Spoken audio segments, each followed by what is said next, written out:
आप देख रहे हैं विजिलेंट टीवी और मैं हूं आपके साथ नदीम चौधरी। और सबसे पहले तो मैं अपने चैनल के माध्यम से, विजिलेंट टीवी के माध्यम से सभी देशवासियों को और क्षेत्रवासियों को रंगोत्सव के त्यौहार होली महापर्व की हार्दिक शुभकामनाएं देता हूं। और आज मेरे साथ हैं चौधरी नदीम असंजी जी, जो भारतीय किसान यूनियन से नगर अध्यक्ष भी रह चुके हैं। तो सबसे पहले नदीम भाई, आपको बहुत बहुत स्वागत है विजिलेंट टीवी में। देखिए, आपका भी बहुत बहुत धन्यवाद और स्वागत करता हूं।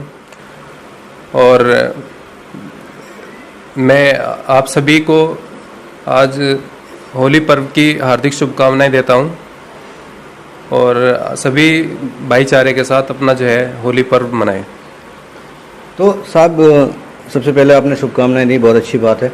लेकिन होली एक महापर्व होता है हिंदुस्तान के अंदर, एक सबसे बड़े त्योहारों में से एक त्यौहार होता है। क्या संदेश देना चाहेंगे हमारे क्षेत्रवासियों को और समस्त जनता को, हमारे सभी दर्शकों को? देखिए, हम अपने क्षेत्रवासियों को और हमारा जो क्षेत्र है कैराना कस्बा, ये एक अमन और भाईचारे का एक गढ़ है। यहाँ बहुत शांतिपूर्वक से हर त्यौहार को मनाया जाता है। इसीलिए मैं अपने लोगों को, अपने क्षेत्रवासियों को यही कहना चाहूँगा, होली का पर्व देखते हुए आप सभी लोग भाईचारे के साथ इसे होली पर्व को मनाएं और एक दूसरे का सहयोग और साथ दें। तो नदीम भाई, अभी आपसे मैं ये जानना चाहूँगा कि आप अभी किसी राजनीतिक दल से जुड़े हैं या राजनीतिक दल से जुड़े हैं?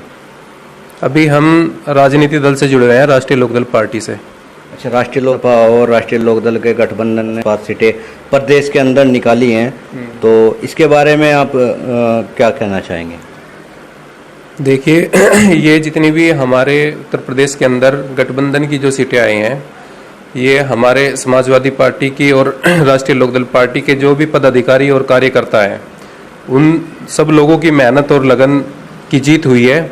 और समाजवादी पार्टी से भी अलग अगर देखा जाए राष्ट्रीय लोकदल पार्टी को पश्चिम उत्तर प्रदेश के अंदर, तो पश्चिम उत्तर प्रदेश के अंदर जितने भी राष्ट्रीय लोकदल के कार्यकर्ता और पदाधिकारी जितने भी मेहनत की है लोगों ने, उस हिसाब से हमारे यही कहा जा सकता है कि इंशाल्लाह आने वाला जो कल होगा वो भी हमारे राष्ट्रीय लोकदल पार्टी के लिए, वो हमारे लिए बेहतर होगा।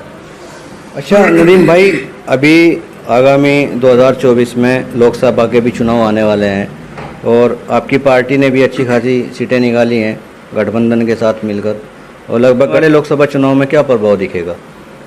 देखिए, प्रभाव तो साफ नजर आ रहा है। अभी पश्चिम उत्तर प्रदेश के अंदर जिस तरीके से हमारी पार्टी ने सीटें हासिल की है, 2024 के समय में भी हो सकता है कि डबल से भी तिबल हमारी सीटें आए। और ऐसे ही मेहनत और संघर्ष के साथ, वो तो बाद की बात है कि गठबंधन में क्या होगा, कैसे सीटें डिवाइड होंगी, लेकिन सबसे पहले यही है कि इंशाल्लाह उम्मीद है कि जिस तरीके से लोगों का माहौल बना हुआ है, एक इसी तरीके से सीटों का जो है बढ़ावा मिलेगा।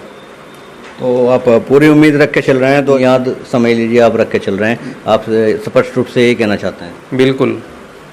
अच्छा, तो मतलब 2024 के चुनाव के बाद अभी आपने देखो इतनी सीट गठबंधन के साथ राष्ट्रीय लोकदल के सपोर्ट से निकली है, सपा की समझ लो या राष्ट्रीय लोकदल की, बात एक ही जाती है।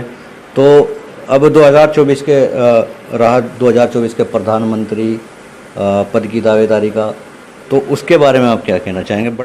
देखिए, 2024 का जो इलेक्शन होगा, अभी हमारा अपना मानना है, देखो देश के अंदर सबसे बड़ी चीज़ें हैं शिक्षा, स्वास्थ्य और रोजगार।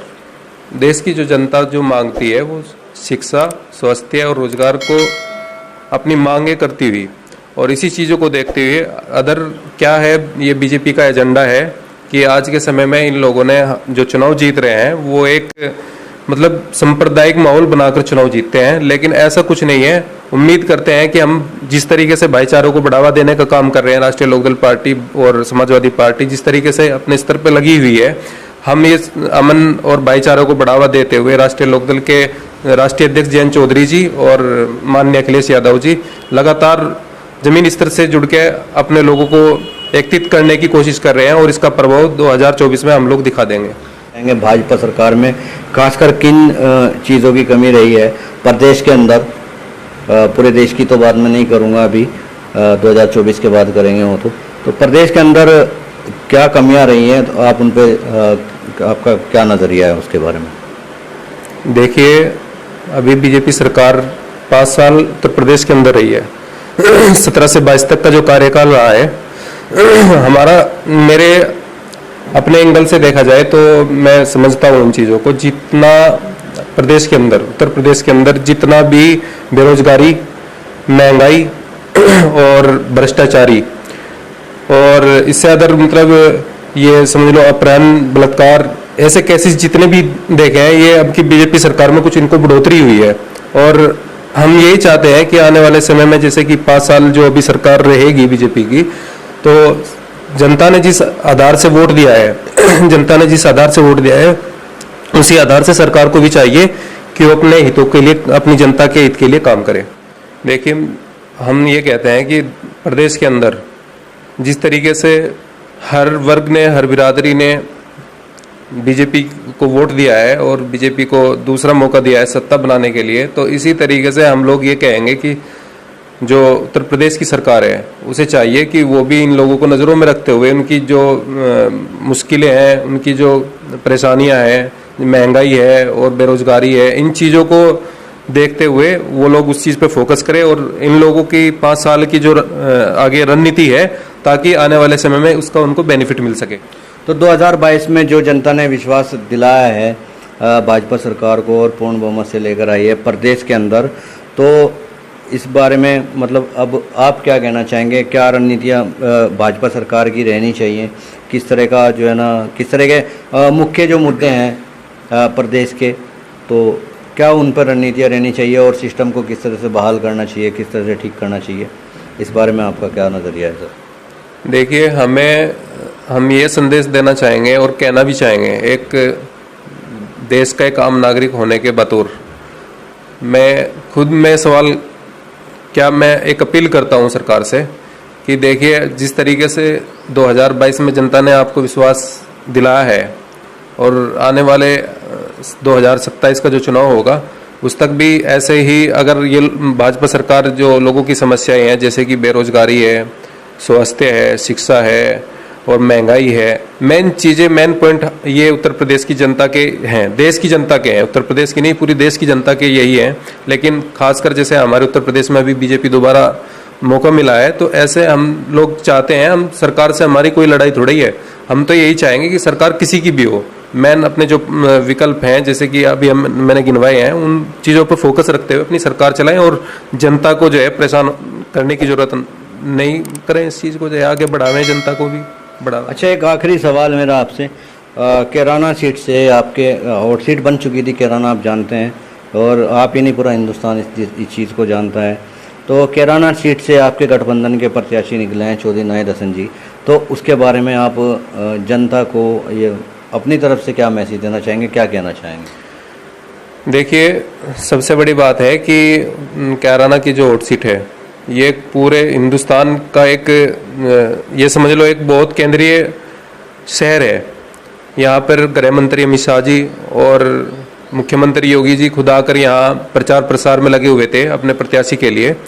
लेकिन एक सच्चाई है, यहाँ एक मुद्दा चला था और माननीय सांसद जी, स्वर्गीय माननीय सांसद जी ने एक मुद्दा बनाया था, पलायन का मुद्दा। उस मुद्दे को जनता ने ठुकरा दिया है, क्योंकि जनता जानती है यहाँ का माहौल कैसा है। यहाँ एक अमन भाईचारे का माहौल है, यहाँ कभी कोई सांप्रदायिक, कभी कोई दंगा फसाद किसी तरह का नहीं हुआ है। हम भी 17-18 सालों से देखते आ रहे हैं जब से होश संभाली है। तो इसलिए ये एक जो जीत हुई है भाईचारे की जीत हुई है, ये नायब हसन की जीत नहीं, ये भाईचारे की जीत हुई है और गठबंधन की जीत हुई है। तो ये थे हमारे साथ में चौधरी नायब हसन जी, जो कि एक बहुत ही सुलझे हुए व्यक्तित्व के मालिक हैं और इन्होंने साबित किया है भारतीय किसान यूनियन में नगर अध्यक्ष के पद पर रहकर और अब राष्ट्रीय लोकदल में एक कार्यकर्ता बनकर जो इन्होंने कार्य किए हैं वो सराहनीय हैं। तो इनकी जो विचारधारा थी, इनकी जो मानसिकता थी, वो हमने अपने दर्शकों तक पहुंचा दी है। और अब मेरा आपसे निवेदन है कि इनकी विचारधारा से आप कितने सहमत हैं, कमेंट बॉक्स में हमें ज़रूर बताएं। बने रहिएगा, देखते रहिएगा विजिलेंस टीवी। मैं हूं नदीम चौधरी, शाहनवाज मलिक।